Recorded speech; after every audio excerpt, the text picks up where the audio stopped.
What's up, everybody? My name is Kenneth, and I am a foreigner living in the Philippines, here today to react and learn to the entire history of the Philippines. This was recommended to me by Ron Strom Gaming once again, so thank you very much, Ron, for recommending me this video. I actually asked for someone to recommend me a video about the early history of the Philippines and the people who first arrived to the island and stuff.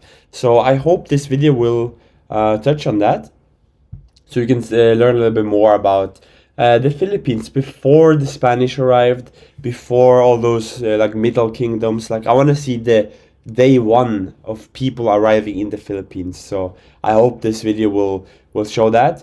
It's a very long video. It's an hour long, so this is gonna be cut up into many parts. I think probably around 5 parts. So I hope you guys don't mind. This will be a little bit of a mini series, and if you guys like it, I'll make the other episodes too. So yeah, guys, without further ado, let's get right into this video and learn some Philippine history. Let's go.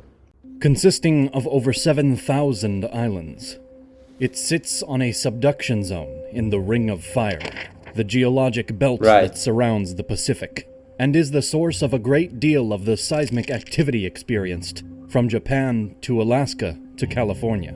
This geologic history has made the islands mineral rich, but also means the inhabitants must deal with the destructive potential of earthquakes and volcanic eruptions. Of the 7,000 islands, only about 1,000 have human habitation, and most of those are around 1 square mile in. So there's like 6,000 islands with no people on them. Can you just like purchase them and just live there? Size. The archipelago is split into 3 island groups: Luzon, Visayas, and Mindanao. Mindanao is the southernmost group. The Visayas are the central set, and Luzon is the northernmost, named for the largest island in the group, and in the Philippines. I actually thought Luzon ended like here. It actually goes all the way here. I thought this was Visayas. Interesting. Philippines as a whole. The island of Luzon is the most populated, and includes the capital of Manila.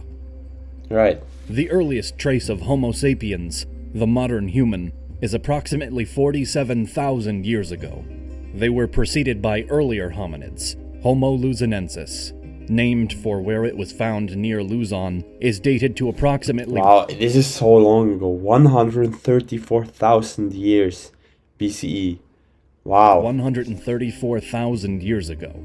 And there is evidence that places Homo erectus on the islands as far back as 700,000 years ago. Wow. The ancestors of the modern native population had established themselves by around 3000 BCE, having migrated from Taiwan, other nearby islands, and the Asian mainland. So the first people, if I'm understanding this correctly, they came from Taiwan, from this piece of China, and like Vietnam, Indochina area. Interesting. They were Austronesian, meaning they belonged to a socio-cultural and language group spread across maritime. So back here during this time, was there still Chinese people here? Because he's saying they're Austronesian. I don't think the Chinese are Austronesian. So did they just not live there yet? Or like Vietnamese people, they just didn't live there yet? That's interesting. Southeast Asia, and reached as far west as Madagascar. Austronesian is the parent language of Malay or Indonesian, Taiwanese, Tagalog, and others spoken throughout islands in the South Pacific. I wonder if you speak Tagalog. In the previous video we watched, they said if you speak Tagalog, you can understand a little bit of that language that is spoken on Madagascar that came from these Austronesian people. You can actually understand a little bit of that. So I wonder, since they're so close, Taiwan and Philippines, I wonder if you speak Tagalog, if you can understand a little bit of like the ancient Taiwanese, because they're so related. They should be very close, right? Early settlements in the Philippines tended to stay along rivers, and tended to be somewhat isolated by geography. Because of this, they did not develop an overarching political connection, instead maintaining communities via intermarriage and other kinship relations. Right. Trade between and amongst the islands and the mainland was well established by 2000 BCE, evidenced by Philippine jade artifacts found throughout the local area, produced using techniques common to India in the Philippines. These objects, along with ideas and the people who carried them, traveled via the Maritime Jade Road, a massively extensive trade network that existed for approximately 3,000 years, until 1000 CE. The last 1,500 years of this era appear to be a time of extended peace throughout the Philippine Islands and the nearby area. This is evidenced in part by the trade itself, but it is also supported by a lack of archaeological finds of human bones. That's pretty impressive though. 500 years of... Wait, way more than 500 years. It's 500 BCE until 1000 CE. So 1500 years of generally peace. There must have been some wars, but wow. So this entire region had like a global peace almost for very long. It's very impressive. Few cases of violent deaths, yeah. That show evidence of a violent death.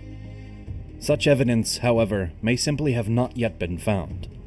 Written Philippine history begins around 900 CE. The earliest document is the Laguna. So there was nothing written before 900 CE. It's very late, right? Copper plate inscription, which is a record of the forgiveness of a debt. By this time, the people of the archipelago had begun to organize themselves into socio-political units, called barangays.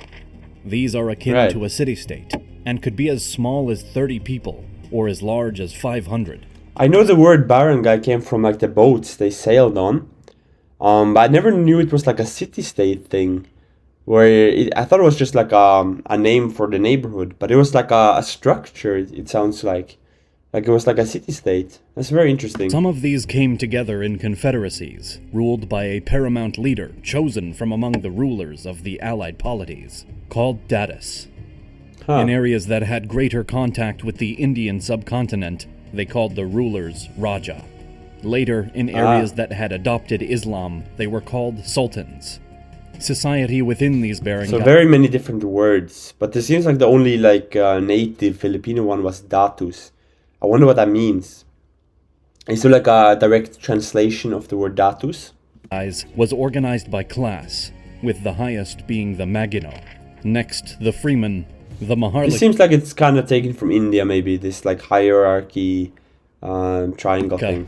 Then finally the enslaved, the Alipin, all with subcategories to specify a person's status. Are these words still in use today, or does this sound like very foreign to like a Tagalog speaker?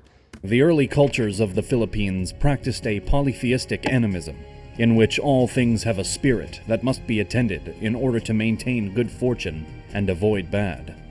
Ancestor worship. Interesting. I actually never thought about what religion was in the Philippines before Christianity arrived.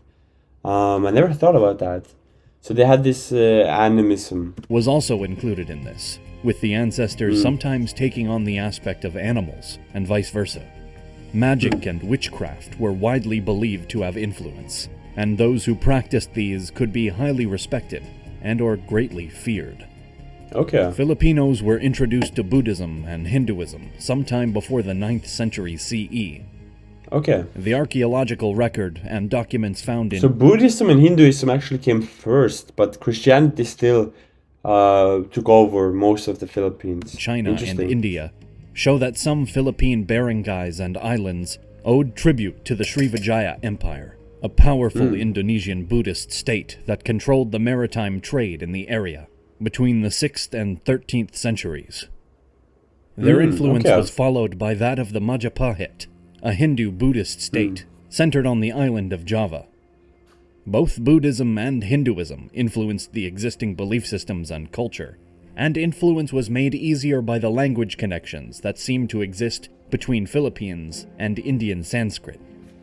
Islam first arrived in the Philippines via a missionary, Makdum Karim. Is there a lot of similarities between Hinduism and the Sanskrit text? I mean, like the Filipino... Islam first arrived in the Philippines... Let's see what he said. Between Philippines and Indian Sanskrit.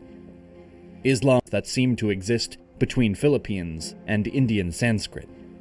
I don't know what he means by that. If someone could clarify, kind of confused by that. Islam first arrived in the Philippines via a missionary, Makdum Karim, in 1380. He accompanied merchants and preached Sunni Islam to people in the Sulu archipelago. He is also credited with building the first... So this is the first guy who brought Islam to the Philippines. Very influential person then. ...mosque in the Philippines. Huh. He was followed a decade later by the Indonesian Minangkabau Prince Raja Baguinda, who also set up the Sulu Sultanate. In the early 15th century, the Chinese mariner Zhang founded Chinese Muslim communities in the Philippines. This history of the Philippines is generally organized as pre- and post-colonial. So there were Muslim Chinese people also living in the Philippines, and I think in the north, because he zoomed in there. Was there actually even Muslims living in the north of the Philippines? Most of the information we have on the centuries leading up to the Spanish arrival is provided through the chronicles and histories of other countries, notably China. Some of these are in passing, or only noted in trade records. Others stand out, and a bit more of their story can be told. The oldest documented barangay is Tondo, a large polity located on the Pasig... So all of this was actually called a barangay? Because nowadays barangay is a small area, you can walk through it. But this is a massive piece of territory, it's a whole country. But it was called a barangay. That's very interesting to me. River Delta, in the modern Manila Bay. They were associated with the nearby Manila, which was an independent barangay, with whom they shared monopolies on trade across Southeast Asia. This trade was sufficiently important to the Chinese that under the Yongle Emperor of the Ming Dynasty, a governor was appointed to oversee it. In fact, most of the documented information we have about the Philippines... So this is the Chinese part of the Philippines that they kind of control. They had a governor there, whatever you want to call it. And I think, is this where the Muslim Chinese were also living? That's interesting. In the pre-colonial era, comes from records of other countries with whom the various barangay interacted. China provides the most extensive of these, but there is corroborating information from Japan, Champa, India, and others. Right. This kingdom had declined by the early 16th century and had been overtaken by the Luzon. The Luzon were the local peoples around Tondo who took the opportunity of the conquest by Brunei to assert themselves. They were a militaristic culture who were involved in wars all over the Philippines, Indonesia, and mainland Asia, sometimes under the auspices of their state, and sometimes as individuals and groups acting as... Wait, this is actually super interesting. This Luzon kingdom actually took over Palawan, it seems. Unless this is Brunei. I don't know, it's the same green color. Because I know... I was a little bit confused earlier when I first started learning about the Philippines. I wondered why Palawan was considered part of Luzon and not Visayas. And if this is true, if Luzon is like occupying Palawan here during this time, then you know they have an explanation for that in like history then. But this might be Brunei, I'm not sure. This map is kind of confusing. Mercenaries. Another largely documented state is the Sultanate of Sulu, so called even though the society pre-existed the introduction of Islam and its political terminology. In the 12th and 13th centuries, people from the Visayas area... So it was called Sulu before Islam even arrived? ...area moved into the Sulu archipelago, in the Mindanao section of the Philippine Islands.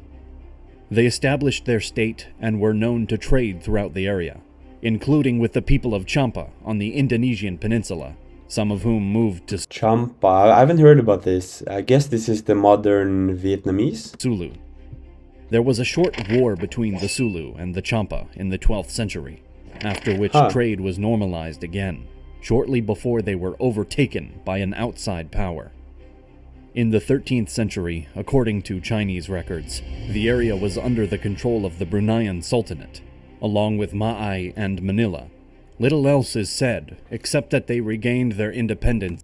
I wonder how it was, you know, living under these like ancient kingdoms. Like, if you lived in Majaz, I wonder how that was, and compared to when the Spanish took over. How did your life, like, individually change? Like, how how did day-to-day life change? Did it even change? I don't know. It seemed super interesting living in this like these nations that are gone now, because now it's all the Philippines, right? At some later date. They had certainly done so by the early 15th century, when its leader, Raja Baguinda, converted to Islam and was independently ruling the now Sultanate. Sometime before the 11th century, the Rajanate of Butuan emerged on the island of Mindanao. It was a mixed kingdom, with the majority of people practicing Hinduism, but the leadership practicing Buddhism. They were known for their expertise with gold and had extensive trade ties with China, as well as with the various kingdoms of the Indochina Peninsula.